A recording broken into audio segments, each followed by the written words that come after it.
Alexander here from MeetAdvisors.com, and I'm joined with Erica Grigg, co-founder and director of product at Passionly. How are you today? Yeah, great. Thank you very much. I'm great. That was a mouthful of trying to say that without messing up. So can you tell our audience a little bit about who you are? Yeah, so I'm Erica Grigg. I'm the co-founder of the web app Passionly, and I'm here today to talk about that. So can you tell our audience what is Passionly? Yeah, so Passionly is a web app built for couples to enable them to have amazing sexual relationships. So it really helps couples synthesize all the, problem areas, issues that couples might have, and helps them have better sex, go on dates more often, flirt more often, and really just understand how to have an amazing sexual relationship and be be a rock star at marriage. So how does it kind of work? What's within the app? What kind of programs do you have?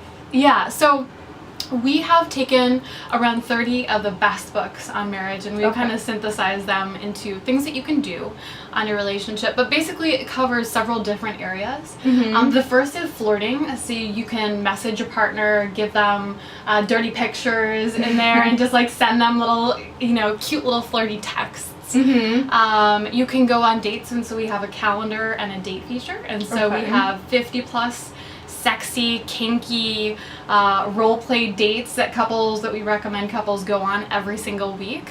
And also we have challenges. So challenges help couples, just like a therapist or a counselor recommends that you challenge yourself to do something new and interesting. We have challenges to help couples communicate better, live life in a more healthy way. So understanding their own body sexually, understanding what pleases them. There's so many chances for us, for women especially, to think a little bit more proactively about what gives us pleasure. And we, as an app, and I am as co-founder, think about that very actively. And so helping women especially do this. But yeah, so there's just a whole variety of different things, and there's also a lot of stuff that we're improving right now.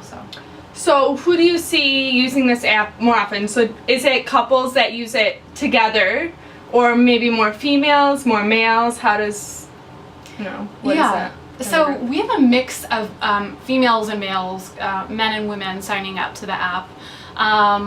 Women really, it's usually men in the relationship who are initiating sex, who are interested in having more sex. 42% of men wish their partners would initiate sex a little bit more often. And just based on social norms, it's guys who are wanting the sex and women who are giving it up. So I think we're getting past these kind of social norms of, you're a slut if you want sex or if you enjoy sex and these kind of things. And so there's a mix, and it is definitely for busy couples, of which women are working more. There's more women out in the workplace, and so they've got multiple things they're thinking about, even kids. And so there's more in everybody's plate, and it just makes it more difficult for everybody to think about it. So both men and women see value in a sexy marriage. Definitely. And so this app, and you said you have these books on there, so do people go and kind of choose the books? Can someone ask advice? Is it a real person answering them, or is it pulled from the book? How does that work? Yeah, exactly. So we basically help couples implement a sexy marriage program using our web app. So it's a mobile responsive site currently, and wherever you go, you will be guided through a getting started process. And so we tell you, we have videos and accompanied words to basically say, hey, here's what you do, here's how you implement a sexy marriage. And it involves around 4 hours a week, and basically during those 4 hours a week, you will use our app, and then you'll go do out in the real world amazing, sexy, wonderful things, and better communicate with your partner and do a whole variety of things. But basically it is a sexy marriage program that you implement through our app. So that involves going on dates every week, going on sex dates every week, planning sex once a week for busy couples. It might sound a little bit, oh, well, that's, it's going to be so boring because we have to plan it, but it's not true. It is definitely not true. it is not boring. It's awesome. And we have so many different kinky ideas. So really it involves, you know, a program and then using our app to do that program. Can you give us maybe one idea of what is this, just one of the ideas that maybe you guys give to one of your customers? Yeah, so so one of the best things, one of the most difficult things about entrepreneurship is finding the boundaries, right? And I know we're gonna talk about advice for entrepreneurs.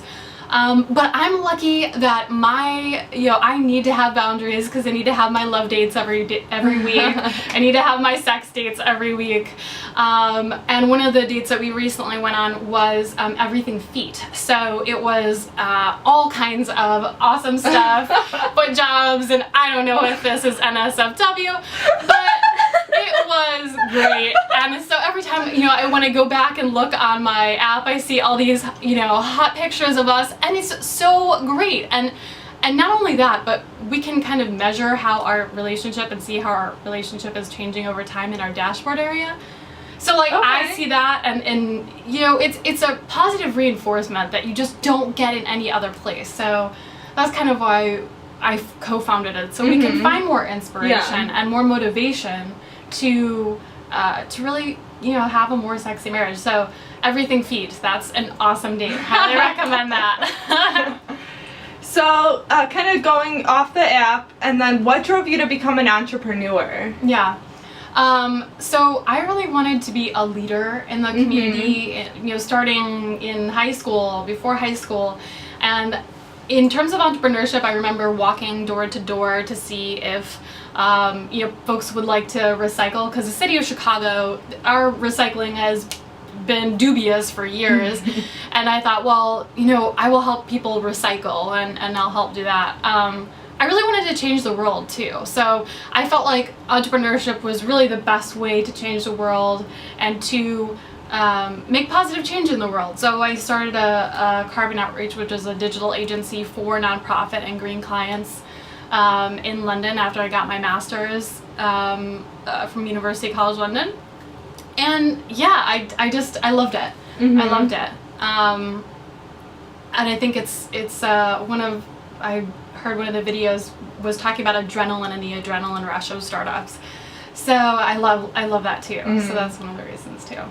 And what have been some of the mistakes that you've made, and how have you learned from those mistakes growing your company and being an entrepreneur? Yeah, exactly. Boundaries. I've definitely learned about the invisible boundaries that exist. I think starting a business with your partner, with your husband, is one of the most difficult things, but it's one of the most enriching things too, because you really have an opportunity to learn your spouse in a different way, in a new way. So that's been difficult, but super, super interesting. And you know, really, it's really kind of like having a baby. I mean, it's one of those things where you just learn so much about your partner. And I think now we've gotten our boundaries a little bit more towards the, you know, understanding where our personal life ends and where our professional life begins. But I think that's made us better entrepreneurs. So would you recommend that to other people? Because I think a lot of people are nervous to go into business and start a business, you know, with their spouse or with their sister or their dad. Can you give a little bit of advice on that part? Yeah, so family businesses are really tough. And luckily this wasn't the first business that my husband and I worked on. We worked on Get Lossy for Couples, which was a business before this one, and where Passionately kind of essentially came from. Get Lossy for Couples, which had 1,000+ articles from over 100 writers on sex and marriage. But we also worked on Carbon Outreach and a couple other businesses too. So we had that knowledge of, hey, you know, what should you be doing in entrepreneurship, and what should you be doing, you know, overall. And I feel like it's generally the same things. Prioritization, absolutely important. You know, lean startup is a great model, and it's a really great framework. And so, you know, the things that anybody does, that's what you do when you are co-founding a business with your partner or your family members. You need to do the same things as anybody else does. And even for, social enterprises with a social mission, environmental mission, the same thing. It's you need to think about what you should do from a business standpoint, from a financial standpoint. And so, going off of that advice, what is another piece of advice, that one piece of advice that you would give to our community of entrepreneurs on Meet Advisors? Yeah. Along that, the priorities. So, Lean Startup has given us a great framework with which to example or kind of determine what is our priority like today, right now. For startup organizations, this is the hardest thing to figure out, and one of the best things to do is to get your priorities straight, to understand what is going to have the most value on your bottom line right now and be doing those activities versus things that just kind of come up that this must be a priority. Well, there's got to be some way that you synthesize what is your priority and how do you get that. So, and where can people find out more about you and Passionly? Yeah. So Passionly is all over the interwebs. We have a Facebook page, Twitter, Instagram, Tumblr, Pinterest, and it's Get Passionly is for those on our social media. And then our website is passionly, passionly.com. So guys, check out Passionly and check out meetadvisors.com for more videos and blogs. Thank you.